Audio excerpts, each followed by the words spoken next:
Hello viewers, இப்போ நம்ம ride இன்றைக்கி எங்கே போகிறோம் பார்த்தீங்கன்னா, நம்ம சேத்தூரில் ஆதி உத்தரகொண்ட ஐயனாருக்கு தான் இன்றைக்கி நம்மளோட ரைடு தொடருது. வாங்க போகலாம். பாருங்கள், சிலத்தாய் அம்மன் திருக்கோவில் போகிற வழியிலே இருக்குது ஃப்ரெண்ட்ஸ். ரொம்ப பனிமூட்டமாக இங்கே பாருங்கள் ஃப்ரெண்ட்ஸ், எவ்வளோ பனிமூட்டம் இருக்குன்னு பாருங்கள். இதுதான் தண்ணி தொட்டி, நீர் தேக்க தொட்டி. சேத்தூர் மக்களுக்கு இந்த தொட்டியில் தான் ஃப்ரெண்ட்ஸ் தண்ணி சப்ளை ஆகிறது. போகிற வழியில் பார்த்தீங்கன்னா, இந்த சைடு பார்த்தீங்கன்னா செல்லமணேரி, இந்த சைடு பார்த்தீங்கன்னா சாடப்பேரி. ஓகே ஃப்ரெண்ட்ஸ், இங்கே பார்த்தீங்கன்னா 2 வழி இருக்குது.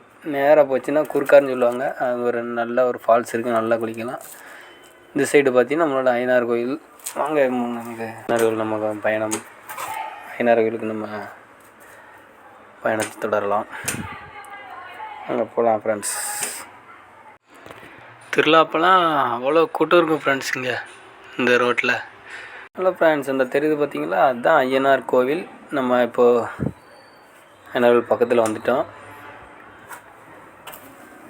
பெயிண்ட் அடிச்சிட்ருக்காங்க ஃப்ரெண்ட்ஸ். கோபுர வேலைகள் நடந்துகிட்ருக்கு. இன்னும் பாருங்க, இதுதான் ஃப்ரெண்ட்ஸ் தெப்பக்குளம்.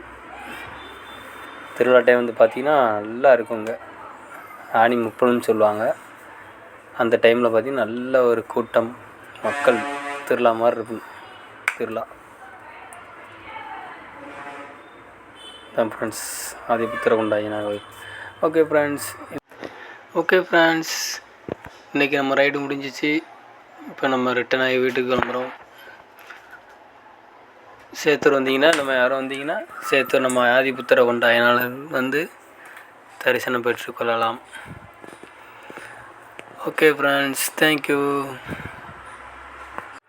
ஓகே ஃப்ரெண்ட்ஸ், ஃபைனலாக நம்ம கம்ப்ளீட் பண்ணிட்டோம் ஃப்ரெண்ட்ஸ். 9.61 கிலோமீட்டரை இன்றைக்கி ரைடு முடிச்சிருக்கோம்.